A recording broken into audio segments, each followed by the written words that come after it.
BJP দলের প্রাণপুরুষ প্রাক্তন প্রধানমন্ত্রী ভারতরত্ন অটল বিহারী বাজপেয়ীর জন্মদিনে শ্রদ্ধাঞ্জলি জ্ঞাপন অনুষ্ঠান ছিল বিজেপির প্রদেশ কার্যালয় কুশাভা ভবনে। সেখানে শ্রদ্ধাঞ্জলি জ্ঞাপন পর্বে উপস্থিত ছিলেন বিজেপির ত্রিপুরা প্রদেশের সভাপতি তথা সাংসদ রাজীব ভট্টাচার্য, রয়েছেন মন্ত্রী সুশান্ত চৌধুরী, তাছাড়াও আছেন মন্ত্রী বিকাশ দেববর্মা সহ অন্যান্যরা। এই আয়োজনে বিজেপির বিভিন্ন স্তরের নেতৃত্ব উপস্থিত ছিলেন। সকলের উপস্থিতিতে সেখানে শ্রদ্ধাঞ্জলি জ্ঞাপন অনুষ্ঠানের পাশাপাশি নেতৃত্ব তাদের প্রতিক্রিয়া ব্যক্ত করেছেন। আমরা বিজেপির প্রদেশ কার্যালয়ে শ্রদ্ধাঞ্জলি জ্ঞাপন অনুষ্ঠানের মুহূর্ত কিছুটা সরাসরি দেখব।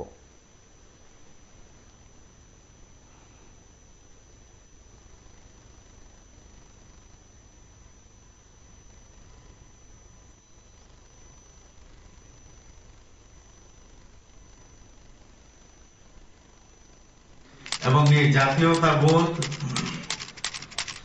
কিভাবে তৈরি করতে হয় সেটা অটলজি দেখিয়ে গেছেন।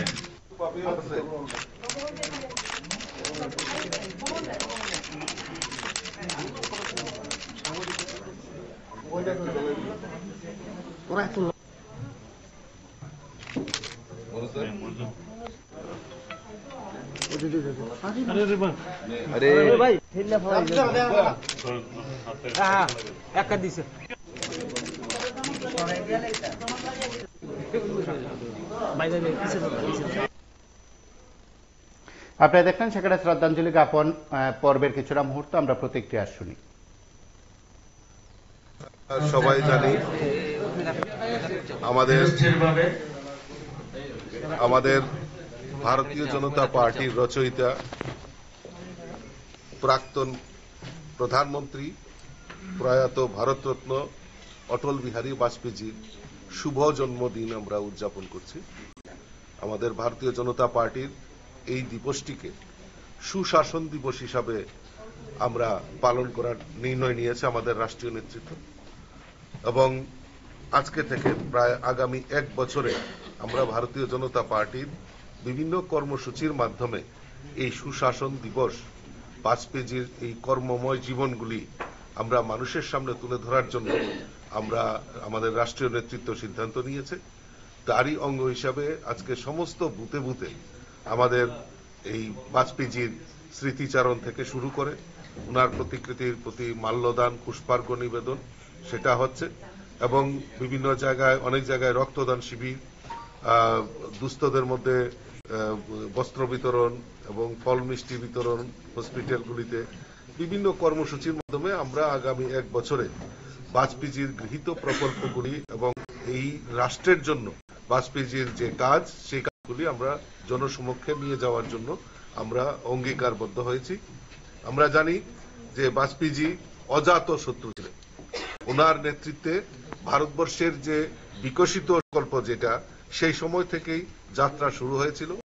প্রধানমন্ত্রী গ্রামীণ সড়ক যোজনা থেকে শুরু করে মানুষের মধ্যে এবং গরিব কল্যাণে বিভিন্ন কর্মসূচি উনি পালন করেছিলেন।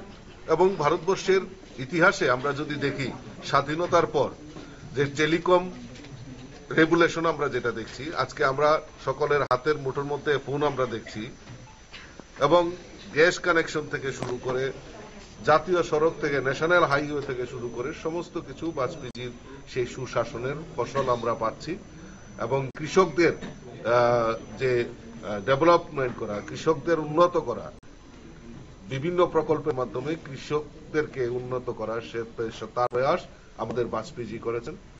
এবং সবচেয়ে বড় জিনিস যেটা, সেটা হলো ভারতবাসী হিসাবে আমি গর্ববোধ করি, এমন একজন প্রধানমন্ত্রীর নেতৃত্বে ভারত পরিচালিত হয়েছিল।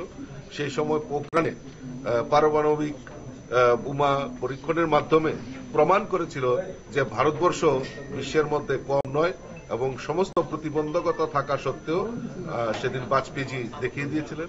এবং কার্গিল যুদ্ধে অনর থেকে উনি যেভাবে পরিচালনা করেছিলেন, যে কার্গিলের যুদ্ধ আমরা সবাই জানি, আমরা সেখানে জয়ী হয়েছিলাম।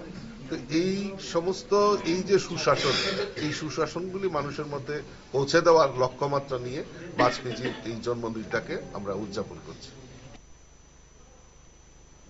আপনারা শুনলেন সেই আয়োজনের প্রেক্ষাপটে কি বললেন বিজেপির প্রদেশ সভাপতি রাজীব ভট্টাচার্য। সেখানে আলোচনা সভা ছিল, রাজ্যের বিভিন্ন জায়গায় কর্মসূচি চলছে। আমরা একে একে বেশ কয়েকটি জায়গার কর্মসূচি আপনাদের কাছে তুলে ধরব। সঙ্গে থাকুন, দেখতে থাকুন PB24।